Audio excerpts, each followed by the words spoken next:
What's up, guys? Welcome back to my channel. If you're seeing my face for the first time, welcome. My name is TK and you're welcome to my channel. Please kindly do to hit that subscribe button. And if you're a returning subscriber, thank you for coming back again. I do not take the love for granted. So in today's video, I'll be telling you the story of how I left Nigeria and relocated all the way down here to the United Kingdom. And without wasting any much of your time, let's get into it. So it's happened that, okay guys, let me just come out straight. I literally didn't do anything. I jumped on my husband's visa. My husband is a qualified and practicing medical doctor in Nigeria. It happened that my husband decided that he wanted to take his medical practice to another level, like from Nigeria down here to the UK. So there's this exam that non-EU doctors take in order to be able to practice medicine in the UK. The exam is actually divided into two parts. It's called PLAB 1 and PLAB 2. But before you can write PLAB 1, so you have to first of all write an exam called IELTS. IELTS just means International English Language Testing System. I think there are two types, the academic one and the general one. But for doctors, they normally write the academic one. The academic one has 4 papers. We have the reading, the listening, speaking, and listening. But for doctors, there's a clause. You have to have a minimum of 7 because the exam is graded on a scale of 1 to 9. You have to have a minimum of 7 in each papers and an overall score of 7.5. So it is really daunting. So after doing this, you proceed to write your PLAB 1 and PLAB 2. My husband wrote the IELTS and thank God he passed. Then he proceeded to write the PLAB 1. PLAB 1 is written in Nigeria and Ghana, I think. I'm not sure if it's written in any other country, but for West Africa, I'm sure of Ghana and Nigeria. And it is written twice in a year, March and November. So my husband wrote that one as well. He passed then. It was time for PLAB 2. He came over to the UK, wrote PLAB 2, and thank God again, he passed then. So he came back home after the PLAB 2. Then the registration and the licensing to practice here in the UK started. So we did all that and guess what? COVID happened. Almighty COVID happened. So there was nothing we could do. We just had to just wait because countries were closing their borders. They were not letting people in. So after some time, UK opened its border. Then my husband started applying for jobs here in the UK. So all that we were doing, and to the glory of God, after some time, he got a job. And guys, the day my husband called me that, babe, I have gotten a job in UK. Fam. Like, starting from that moment, I stopped seeing myself in Nigeria. Like, it was only my body that was left in Nigeria. My mind, my soul, left Nigeria. So guys, that was when the preparation proper started. All those ones I've been saying, they were like journey of 1,000 miles. So it really took a lot of time. But the main preparation started after my husband got a job. And when you get a job in UK as a doctor, your employer will send you a document called COS, Certificate of Sponsorship. It's just a letter that will be sent to your to the embassy, telling them that you've been offered a job and your salary will be stated in there. And if you're bringing in your dependents, you know, there are so many things that are in that certificate of sponsorship. But if you are not given a certificate of sponsorship, fam, you are going nowhere. You are going nowhere. So until you've collected that certificate of sponsorship from your employer, that is when you can now put your mind at rest that, oh yes, I have a job, I am going to the UK. So we got my husband got a certificate of sponsorship. After that, we had to go for, what's it called, police reports. Yes, we did police reports, myself and my husband. You have to go for your tuberculosis test before you apply for the visa, because if you are going to be staying in UK for more than 6 months, you'll be required to do a tuberculosis test before you are allowed to come into the UK. So in January of this year, we went very early January, we went for tuberculosis test in Lagos. Then the following day we went to the to the visa application center and we applied for our visa. And could you believe it, guys?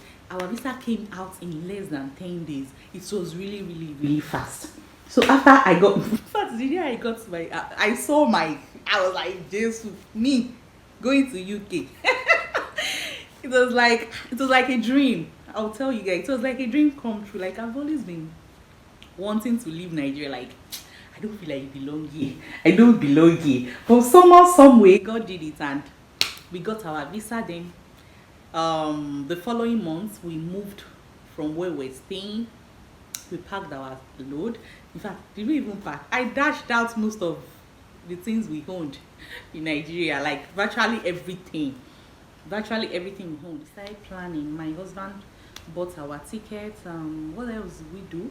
We started shopping for you know, we came in February, so we were told to buy all these thick clothing materials. So we bought a winter jacket for myself, my son, and my husband. We shopped for food items. In fact, I came in with a lot of food, like a lot of food items. So we did all that. Then my husband booked our tickets. We came in with British Airways. So on the day we were supposed to travel, we left our base around 2 o'clock. My mom stays in Ibadan, so she couldn't come with us, because if my mom decides to come with us, my younger ones will also want to, and I didn't want them to go through that risk of coming back in the midnight, because our flight was around 11:30 in the night, so I didn't want them to go through that. So I called my mom. She was crying, you know.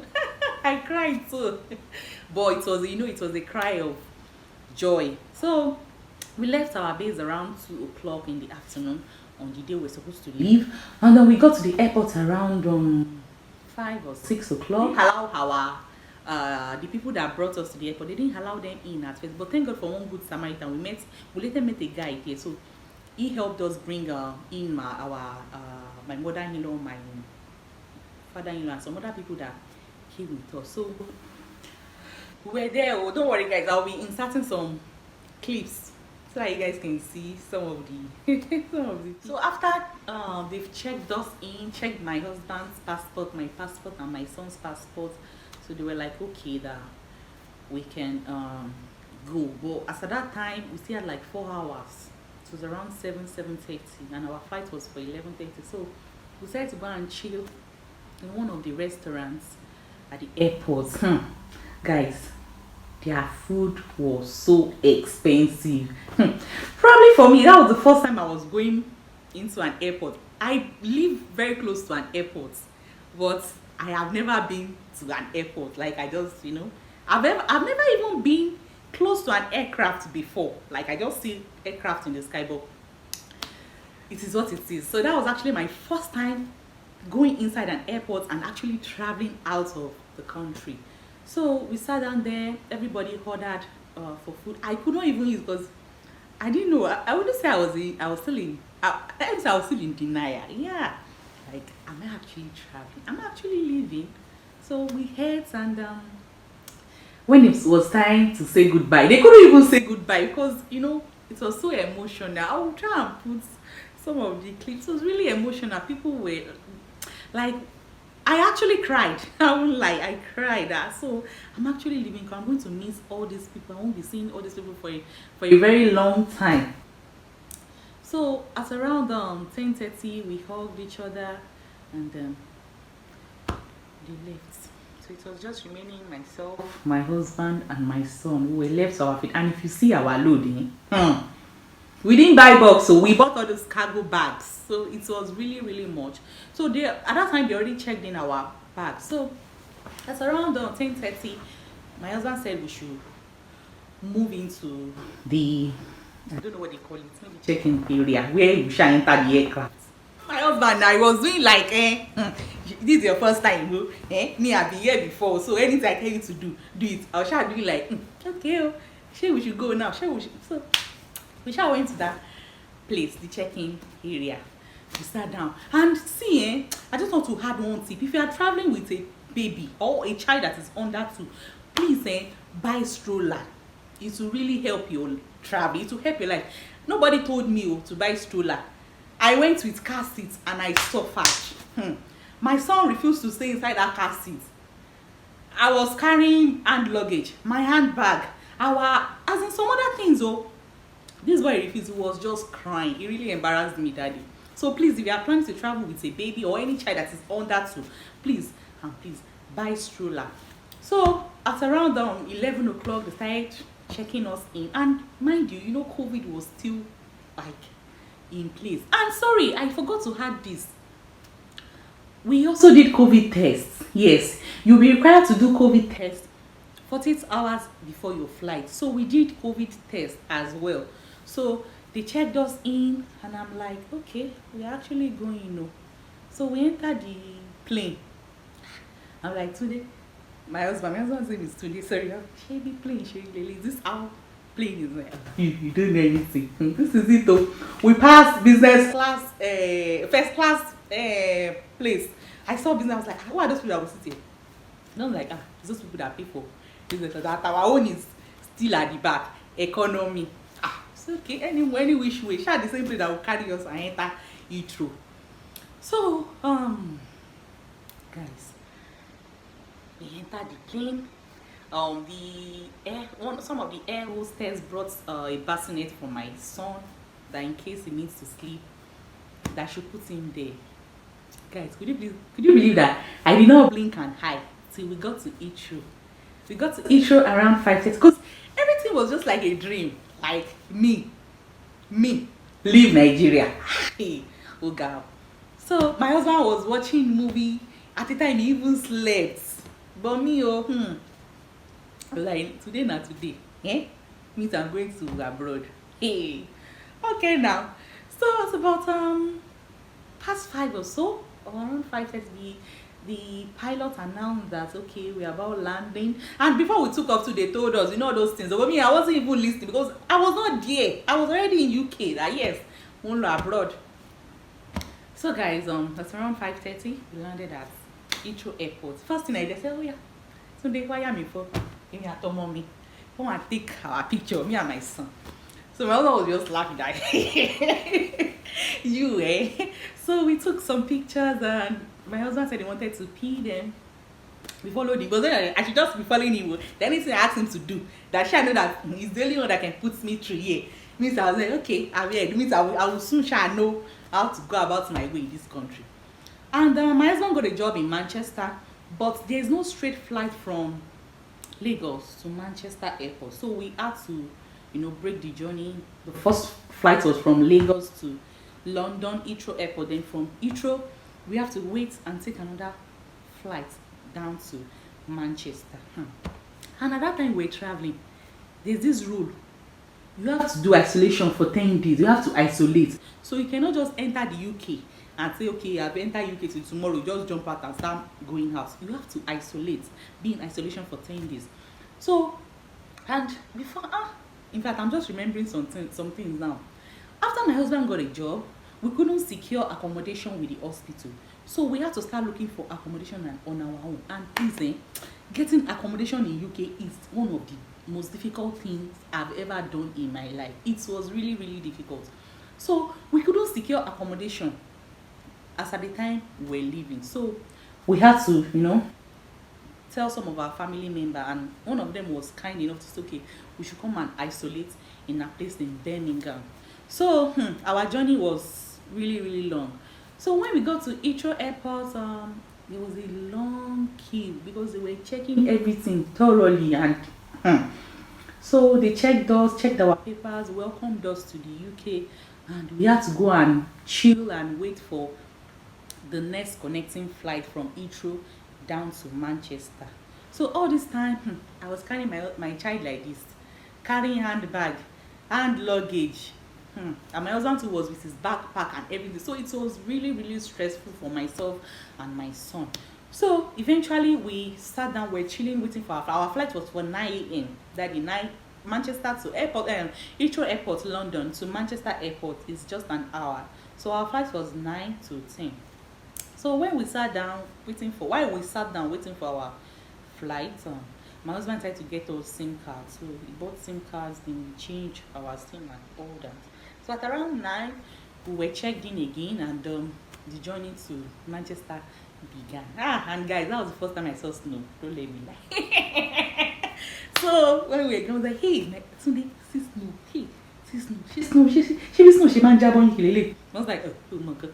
But see, Wash exam. Sorry guys, sorry I'm speaking Yoruba.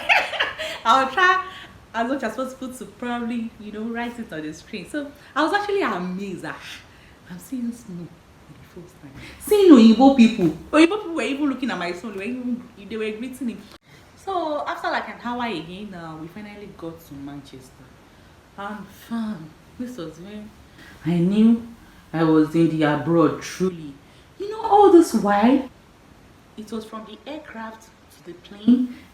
From the plane, we went to where we were checked in. After checking in, we went to where we were sitting down, waiting for our next flight. From that place, we moved into another aircraft.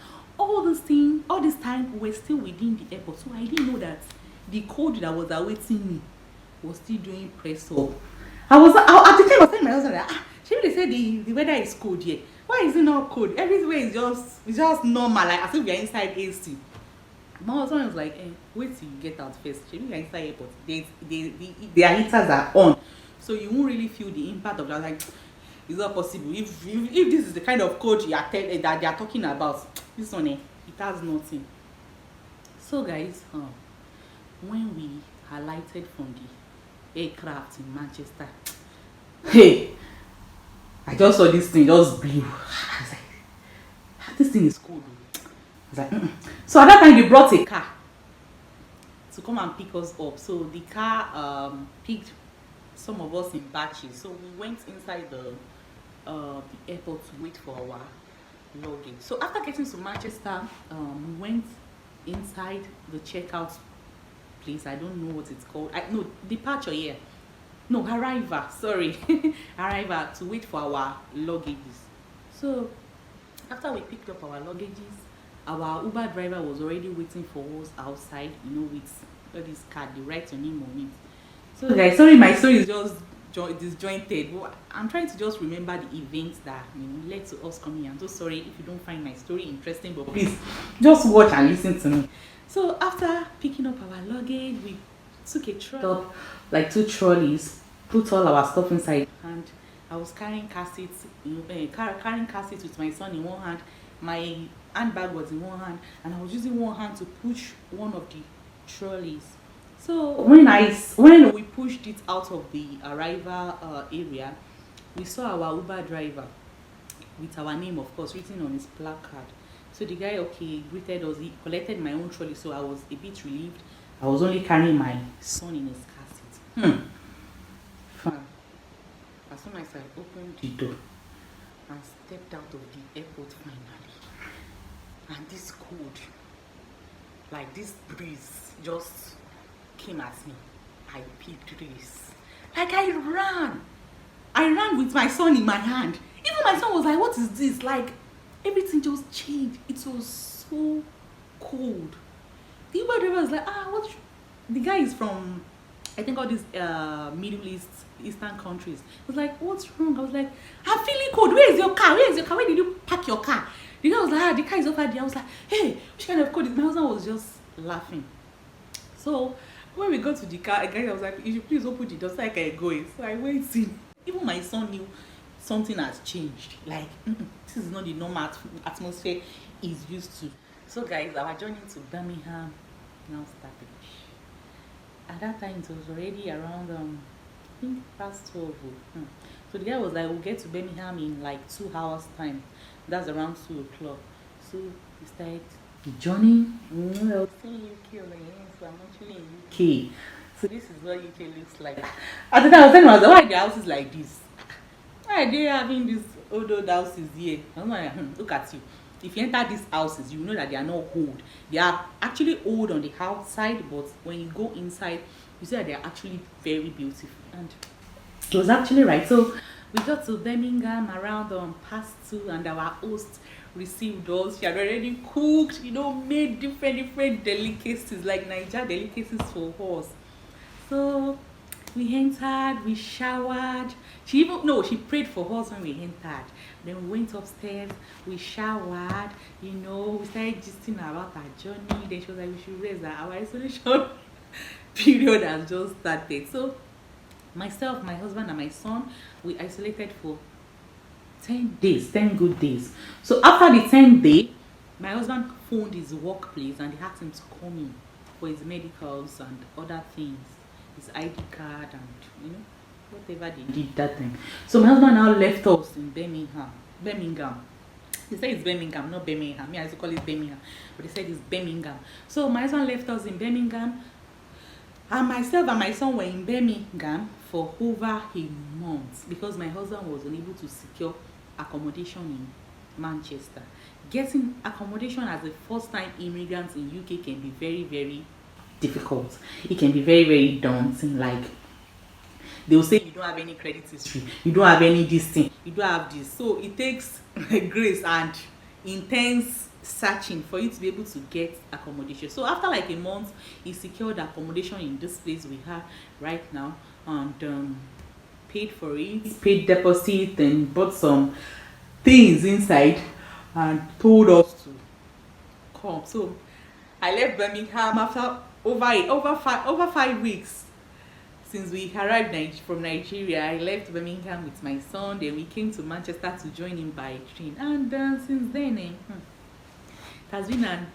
it has been an emotional roller coaster. Like there has been some good days and bad days. But please, fam, I will not trade this place for Nigeria. I will not lie. And as a matter of fact, I'm not even ready to go back to Nigeria now. Like, I'm still loving it here. Although this place too, they are not perfect, but I would say it is better than me staying in Nigeria. I really love it here, and the fact that I'm here with my husband and my son, it's better. So guys, thank you for watching. Thank you so much. And please, if you are still here to subscribe to my channel, please don't just watch. Please share and subscribe. I promise to bring you many more amazing content. Thank you for watching. So guys, I'll see you in my next one. Bye bye.